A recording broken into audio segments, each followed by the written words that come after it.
اور اب کچھ خبریں تجارتی دنیا سے۔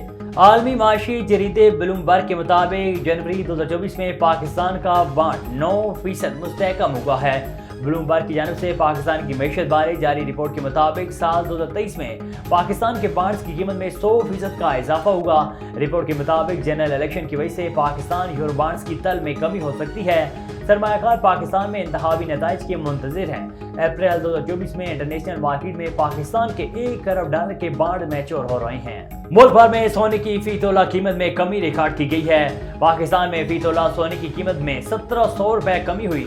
صرافہ مارکیٹوں کے مطابق پاکستان میں فی تولہ سونا $2,16,000 کا ہو گیا۔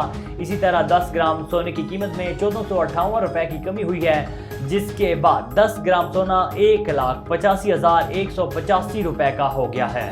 اوگرا نے عالمی مالیاتی ادارے کی ایک اور شرائط پورا کرنے کی تیاری کرتے ہوئے گیس کا اوس ٹیرف مزید 35.13% تک بڑھانے کی منظوری دے دی۔ اوگرا نے اسلام آباد سمیت پنجاب اور خیبر پختونخوا کے گیس صارفین کے لیے ٹیرف میں 35.13%، جبکہ سندھ اور بلوچستان کے گیس صارفین کے لیے ٹیرف میں اوس 8.57% اضافے کی منظوری دی ہے۔